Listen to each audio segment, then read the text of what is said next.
we need to set the table. Are there candidates for the Dade Award? We haven't talked about it. Yeah, we should figure it out. Are there some people who could win the Dade Award this year? Who would our main names be? I think that's a good angle. Well, I think what, so first off, let's set the stakes, guys. So usually, because people misunderstand the Dade Award they think every that's to be every year, or it's the worst player or whatever. That's all not the case. Go on, explain it, Monty.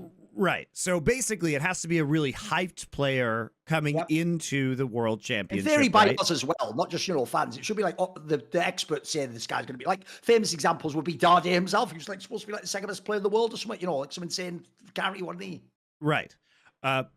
So, basically it has to be a really hype player. And usually it can't just be like, it's not going to be Chovy when Chovy fucking makes semifinals and doesn't make finals, guys. Like the whole point of Dade was that Dade famously on MVP Ozone crashed out of the group stage, guys. Like he was really quite terrible. Behind two European teams. So that tells you everything. Yeah, exactly. So, you do have to have some criteria. Typically, it's not making it out of groups. So it's a really hype player who really under-delivers and typically causes that team not to make it actually out of the group stage.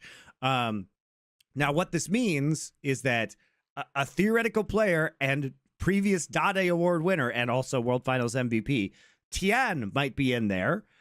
Because he is like kind of an infamous choker at the international level at times. He's also had been very good, like when FPX won Worlds. But Tian is coming off of a regular summer season MVP of the LPL. So I would say probably like based on past performances, he's probably one of the leading candidates. Peanut might be another one, though. It is hard to believe that these teams wouldn't actually make it out of the Swiss stage because, Thorin, one thing about the Swiss stage is, well, like there might be some... one of the issues with the Swiss stage is that there might be some teams towards the bottom of the heap that might struggle, if you know what I mean. Like, it's usually pretty clear that the top teams are going to make it out of Swiss. It is very difficult for top teams not to make it out of Swiss. So you might have to pick somebody who is potentially on like a lower tier team. But I don't know if like all of those players would necessarily be... I still think you can get out of groups if, like, you're on a sauce one, like you say, like you get a normal Swiss draw, and you just play badly, and then you play badly in the quarters as well. I think you could still do that too if you were a mega hyped player, Yeah. So anyway, like I think there are scenarios like this that definitely exist for some of these teams and some of these players. Tian might be one up there. Aiming might be one. I think that's a good one. Remember, for me, he was the MVP. So if he fails, I'll give you another good one that people aren't talking about because for some reason, Monty, no, because I don't think anyone hypes him to that degree, mate. Like, that's the problem. So remember, it doesn't fill the initial criteria. The problem is there are players where people only talk about the upside. So I'm going to give you the one right now that I think is the most obvious one. If they were somehow to flop the group stage, that would be the one that will fail. It is on the support of Billy Gaming.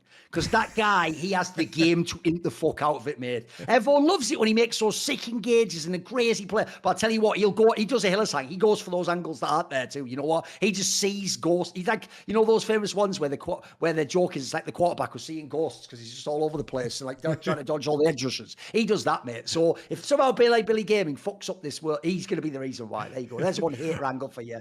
I mean, if Billy doesn't make out of groups, that would be one of the biggest shock or Swiss stage. It'd be one of the biggest upsets, like shocking downfalls. I think you're over focusing on the Swiss thing. What if he just plays absolutely shit and hits it, but they make it by virtue of having better players elsewhere and they just get to the quarters? I think that's totally fine. I think it's individual play for this for me. It's not your placing. I think the placing part's over indexing. All right. Fair enough. I agree. Like, obviously, it is stupid when they do what you're saying, where they take like Scout, who's totally fine in the Swiss, then goes to the quarters and just doesn't win, and they go, "He's bloody Dade." It's like, that's not vaguely Dade. You know what? That is true. That goes too far. There's got to be some others, though. I'm trying to think who else could maybe do this.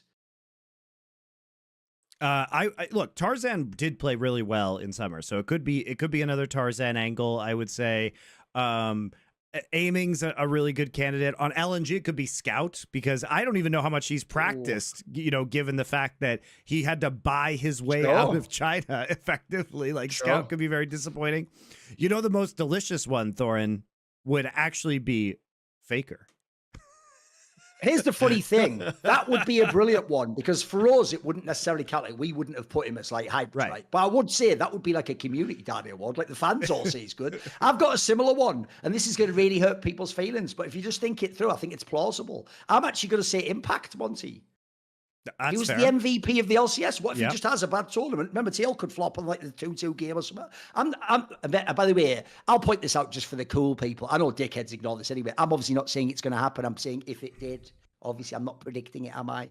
I think that's one that could happen too. Because remember, he's at his most hyped right now ever individually. This guy's always been like a role player. He's the actual MVP of the LCS, guys. So if he was to fail, Caps might be another one. Caps is another one, remember? Caps is another player like, oh, there's no downside to this player if you're Western for some reason. You just never apparently ever saw him play a bad game. Give me a break. Because one thing I can't handle is when people do those power rankings of players and they're telling me that like these sick, cracked out LPL mid laners aren't as good as Caps because they watched Caps beat up on Mad Lions mid laner. The joke is, I'm not going to reference his name there, fucking Humanoid and Nuke. Yeah, spoiler, I'm pretty sure Cream would dust some of these motherfuckers off too, boys. What are we talking about? Like, what are we even having a conversation about now? You're just living in 2019, boys. So that Caps will definitely be one, mate. Definitely. So I for me, those are like the Dade Award, like players on alerts. Oh, maybe Razork could. I have him as a very hyped player. He's a good, that could be up there too. Inspired. Yeah. I don't know if people... I think he's world-class. I think Inspired could do it. Look, by the way, the point here is just to set up the table in case they do it, guys. It's like when we said, what if KT Rolster beats T1 and Gen G and then ruins the perfect split? We didn't actually think it was going to happen, did we? There's no way you could even think it was going to happen, but it did happen, though, didn't it? It did happen, though. It did. Oh, do you know what's crazy, Monty? This is hilarious. I've just realized we've actually missed. How have we missed this? Bro, this is where you have to ride the stock market of opinions, Monty. Because even we say this guy's really good now. Do you know what the most glorious one would be? Zika from Hanwha Life Esports. Technically, he's world-class now, right, Monty?